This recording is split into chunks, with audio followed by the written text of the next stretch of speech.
If you don't live under the stone, you probably have heard about Adobe's latest release for After Effects 2023 version, where they reintroduced back MP4's exportation right from the render queue.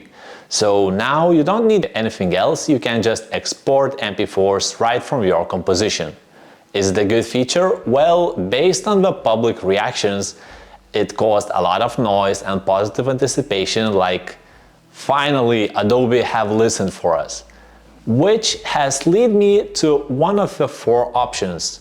Who could anticipated this feature in a way they did? They are either users who are just beginners of the software and they don't know how to use it.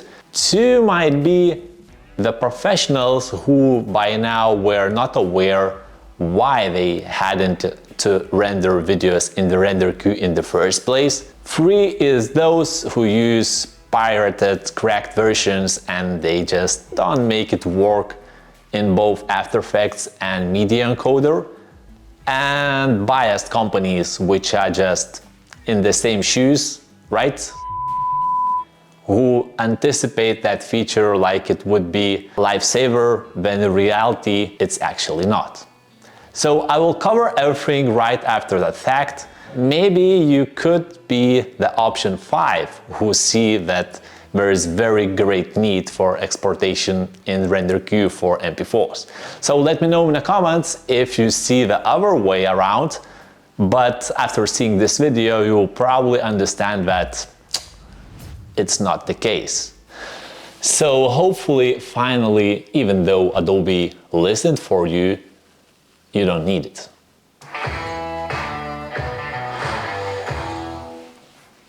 Let's see if I have a valid point here.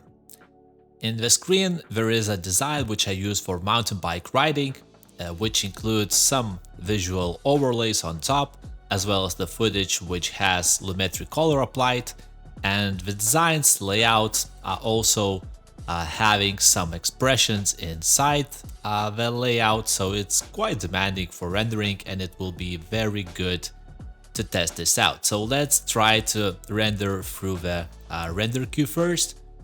We are just adding element into the render queue and renaming it. As usual, it's very important to purge the cache, so that way you won't have any leftovers and you will have spot on render time when it finishes. So as soon as we started rendering MP4s from the render queue, that's it. We are losing the program completely. So you can decide what to do during the time of rendering, and basically if it's a long one, you can take a lot of time of resting. So that's the main drawback which you have when rendering for render queue. You don't have control over the app throughout the whole rendering time. So now I will cover the render times separately, but let's do the same for a Media Encoder. So when you push composition into the Media Encoder from After Effects, it appears in the Media Encoder queue here. So you can just define where to save that file, as well as choose proper profile, etc. But in this case, it was kind of set up already, and all we can do is just start the rendering. But before that, just make sure to purge the cache just in case. And because it's kind of first time I'm rendering in the Media Encoder here, I just uncheck that auto watch folder, because I have some watch folders in the design of my workflow. And here we are rendering the file yet again, and we can grab some coffee if we want to. But the good thing here is that as soon as we sip that drink, we can continue working on After Effects. Was it possible when doing through the render queue? No, it wasn't.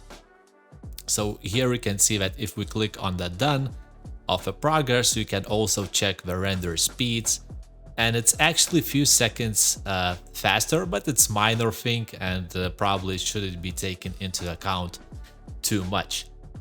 Third thing we can do for render project in the After Effects in a different way is to use a render, which is kind of no GUI way to export the output. And because we Adobe added MP4s into the render queue, we can use that profile as well for a render. And you can check what you could do with your free time, which you will win here, because as you can see, it's rendering in the background and you have both Media Encoder and After Effects ready to do your job. So you can make some other edits in After Effects, then maybe render some pieces in the Media Encoder while After Effects AE Render specifically does the job exporting that media file into MP4. We're starting to see the pattern that, well, actually it's a good idea to have that in the After Effects, have that added back.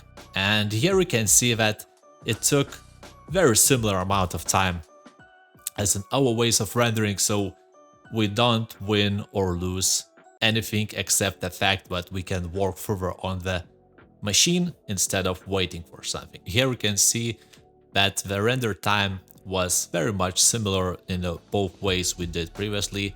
But the last one thing which we can do in this video showcase, and it's actually not the last one completely, but the last in this showcase, so we could render the same project with multiple instances of a render, and by doing so you will see what we can win. So basically I'm not going much into the detail how this script is created. It's a PowerShell one, and it actually automatically splits your composition into pieces and render those out into sequences separately. But it's a bit advanced stuff, and in fact there are some third-party tools which allow us to do it without basically no programming knowledge at all. But you can see that we are exporting here into the sequences, and we are using full CPU capacity, which is not the case when you are doing it in any other way, even though it kind of claims, Adobe claims that they unleashed that power. It does not always the case. Then the project includes a lot of computation stuff, and you can actually still do something irrelevant, but at the same time, even though the CPU is 100% used, you still have ability to use the machine, as in compared to render queue, you don't have any. And you can see that it's a speed up version. We are just rendering those chunks into the image sequences, and actually once it finishes, technically you would have to stitch those together, and I'm not going much into the details about that in this video too. But in regards of the render speeds, it's very similar for this specific project, but there are cases when you can win a lot of time in this approach too. And also don't forget about improvements in rendering, where you could just render the same project with different machines, etc. So that's a different topic for the future. But you can see that even on this single machine, the project managed to be rendered faster. Of course, don't forget the other render need. On the left you can see the table which showcases how fast rendering goes, and the main thing to point out here is that you are having similar render speeds in all ways. So why would you want to use render queue if it bottlenecks your whole workflow?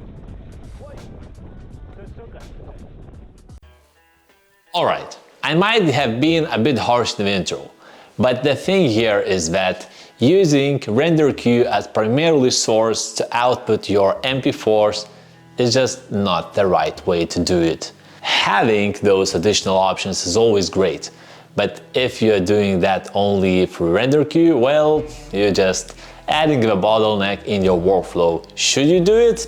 It's up to you. But basically Adobe just went in a public way to ease out the process for everybody who are not that much tech savvy and they don't know how to or why to use Media Encoder, so they just simplified things for the generic public, and that's fine. So hopefully this will give you a thought to consider in the future, But if you're going to use MP4s in the render queue as your primary purpose of outputting, I'm not talking with you anymore. Of course, it's your option and you can choose whatever you want to. So thanks for the time and I hope to see you around. Cheers.